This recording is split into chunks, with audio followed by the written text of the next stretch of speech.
into the individual chapters of the book, it is often helpful to have an exploration of the background, who wrote the book, and how it came into being. In doing so, it helps us uncover covert or overt biases within the work.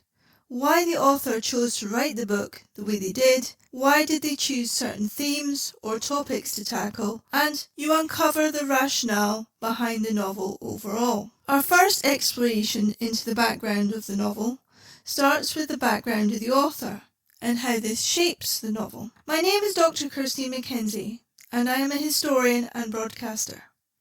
My area of interest is early modern history, and for those who don't know what early modern means, it is roughly between 1500 and 1700, although this can shift depending on the country or events under discussion. Thus, the Garde Ecossaise novels are set in this period and will cover events in the 16th, 17th and 18th centuries. I am a published academic, having published my first major academic book in 2017, and I have published articles. I am currently in the finishing stages of a new edited volume that introduces students to print culture and communication in the Stuart period. I have taught at the Universities of Aberdeen and Dundee. Therefore, I did not just conceive La Garde Ecossaise as a historical fiction novel, but as a teaching tool, which aims to introduce the general reader and students to early modern history.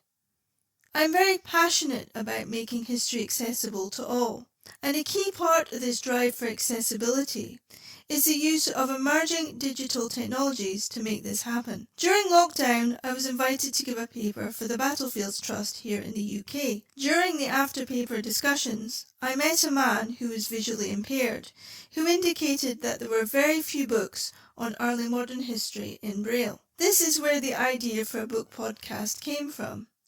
Essentially, it would be an audio textbook for those interested in early modern history. I also decided to put the podcasts on YouTube with subtitles to help those who are hard of hearing. If there is anything else I can do to make La Garde Ecossaise accessible, please do not hesitate to get in touch via social media. X at KirstineMM, or through Instagram at EarlyModernKirstineMM, or through Facebook, Kirstine M. Mackenzie Historian.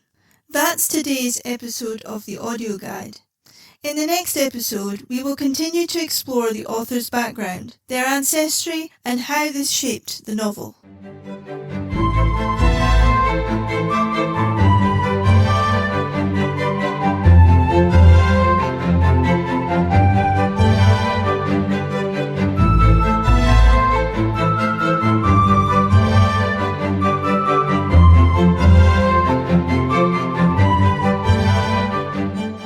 This podcast is the copyright of History Gateway Limited, UK.